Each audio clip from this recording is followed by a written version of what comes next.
Asambleísta Fausto Cobo, muy buenos días, bienvenido a Contacto Directo. Buenos días, muchas gracias, doctor. La política internacional es responsabilidad del presidente de la República en su calidad de jefe del Estado. Pero, según el artículo 419, numeral 2 de la Constitución, cuando establezcan alianzas políticas o militares, los tratados deben ser aprobados previamente por la Asamblea Nacional. Coronel, el acuerdo militar con Rusia que anunció el ministro de Defensa Javier Ponce, ¿qué categoría tiene? ¿Necesita aprobación previa o requiere por lo menos que se informe a la Comisión de Relaciones Internacionales sobre esa negociación que está en curso todavía?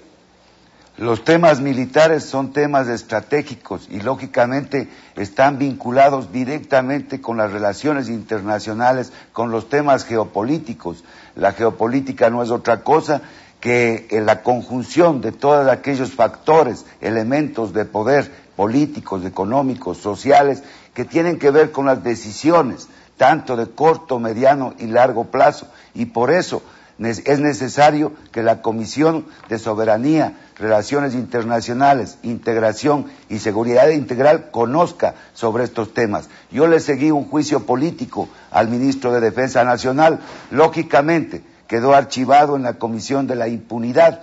Ese juicio político tenía que ver con la rendición de cuentas en sesiones reservadas sobre estos temas. De lo que conozco en el tema de Rusia, nosotros hemos pedido información, aquí está el oficio, con fecha 23 de agosto del 2011, es decir, antes de que salga la noticia y se haga pública relacionada a los $200 millones de un supuesto préstamo entre estados sobre este tema. El proyecto se llama Recuperación de Infraestructura de Transporte Terrestre, Aéreo y de Comunicaciones para apoyo a la población y gestión de riesgos. Tiene que ver con el fortalecimiento y la recuperación de capacidades de movilidad. ¿Y esa información cuándo la pidió usted? ¿Ya hace cuánto tiempo? ¿O recientemente? El 23 de agosto, es decir, tiene 15 días. El día de mañana se cumple el plazo para que sea entregada para poder analizar de qué se trata. Porque nosotros tenemos la convicción de que deben haber alternativas, de que debe fortalecerse la fuerza terrestre, desde luego. Sin movilidad, la fuerza terrestre no puede cumplir con su misión, más todavía cuando ahora está involucrado en temas de seguridad interna y que tiene que ver con el movimiento, la concentración, el despliegue de las fuerzas. Pero hay otras alternativas y deben haber, de hecho, otras alternativas. No consideramos que debe guardarse en secreto los procesos precontractuales y contractuales y tampoco los términos de ningún convenio. Fíjese usted, doctor, el 21 de julio del 2004, en El Universo, escribían en un editorial lo siguiente: hay secretos que siguen siendo secretos por fuerza de la costumbre y porque los militares no se habitúan a la luz, prefieren los claroscuros. ¿Saben quién es el autor de este artículo? Nada más y nada menos que el poeta, que el licenciado Javier Ponce, actual ministro de Defensa Nacional. Y hoy, por ejemplo, la información de los Chitá quieren guardarla en secreto. ¿Cuál secreto? Sin secretos frente al pueblo. Desde luego que hay que guardar reserva sobre el empleo de los medios, pero no sobre los procesos precontractuales y contractuales. En un mundo globalizado, todo el mundo sabe cuáles son las características técnicas del armamento. Todo el mundo sabe qué se adquiere o qué no se adquiere por parte de los estados en cuanto a material bélico. Por consiguiente, entonces, no es de esperar que el ministro Ponce pues, envíe la información esta semana para que se cumpla con el trámite, haya transparencia y se pueda determinar si es o no un tratado y si es que requiere o no aprobación previa. En todo caso, tiene que haber una información al respecto.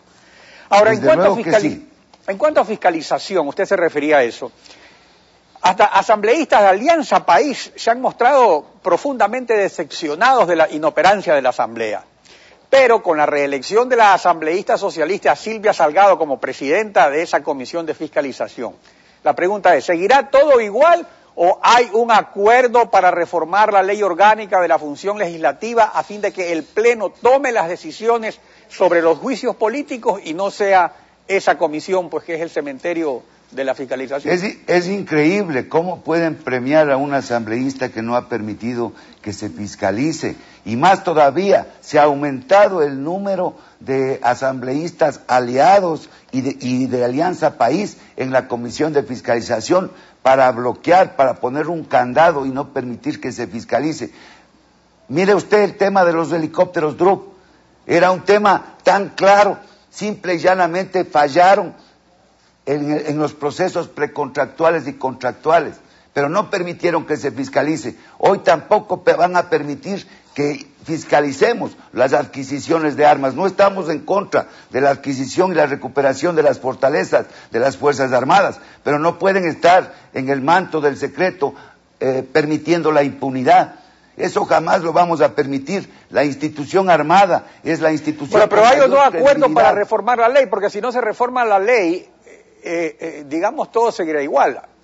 Mire, más allá de las elecciones de presidencias y vicepresidencias de las comisiones, vamos a ver ahora en la votación respecto a los procesos, en las leyes importantes, sobre todo en la reforma a la ley orgánica de la función legislativa, quienes están a favor de la transparencia, de la claridad en los procesos y quienes no. Ahora, acerca de la aprobación de proyectos de ley relacionados con las decisiones de la consulta popular, Alianza País ha anunciado un mecanismo de presión que lo dejó registrado aquí en Contacto Directo la semana pasada la asambleísta Rosana Alvarado. Veamos lo que ella dijo al respecto. El Código de la Democracia, por ejemplo, nos obliga a todos los ecuatorianos, independientemente de si somos o no sus representantes en un lugar como en la Asamblea, a respetar los datos, por ejemplo, de la consulta popular. ¿Qué sucede con quienes no quieren ser obedientes de esas resoluciones? Entonces, en esos casos, tendría que activar su criterio la Corte Constitucional, por ejemplo. Estaríamos hablando no solamente de una Asamblea que no representa, sino de una Asamblea desobediente con los intereses del pueblo. Ahora, pero según la Constitución, solo el pueblo puede revocar el mandato a los asambleístas y únicamente la Asamblea puede destituirlos por las causas señaladas en el artículo 127 de la Constitución. ¿Qué valor tiene entonces esta advertencia de que la Corte Constitucional podría eventualmente destituirlos?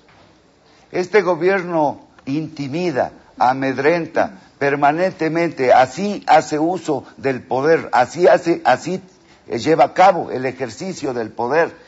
Y a mí no me van a obligar a votar, por ejemplo, por un tribunal inquisidor en lugar de un consejo de regulación. El mandato no dice que yo vote a favor de un consejo inquisidor. No dice tampoco cómo debe estar integrado ese consejo de regulación. Si ponen únicamente a Correa en el consejo regulador, desde luego que yo votaré que no. Coronel, Pamela Romero tiene otras preguntas para usted. Gracias, Alfredo. Coronel, muy buenos días.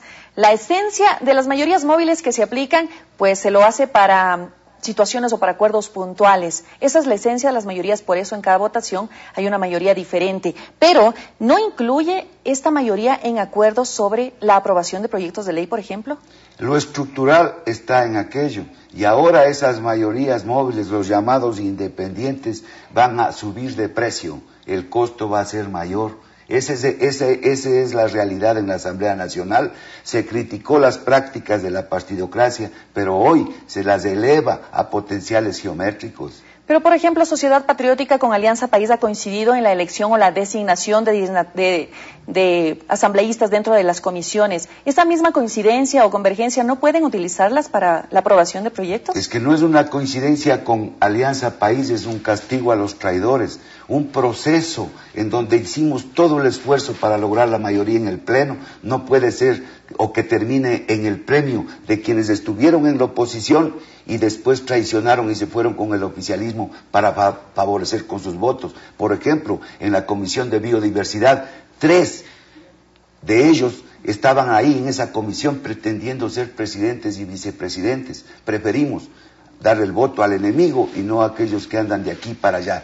¿Eso excluye entonces definitivamente los acuerdos que ustedes puedan tener con Alianza País para la aprobación de proyectos de ley importantes para el país? Nuestra alianza es con el pueblo, nuestra alianza es con la producción, nuestra alianza es con las inversiones del país, nuestra alianza es con la libertad de expresión que no nos hace felices, nos hace hombres y mujeres dignos. Aunque ustedes no tengan ninguna mayoría dentro de comisiones, por ejemplo, comisiones claves que ya están controladas por el movimiento oficialista. Resistiremos y las calles son un escenario que nos espera, porque si es que no entienden los asambleístas del país que los resultados de la consulta popular demuestran que no es Alianza País del Ecuador, sino que somos muchos más y que la mayoría de los ecuatorianos de una o de otra manera no le dijeron sí al presidente Correa.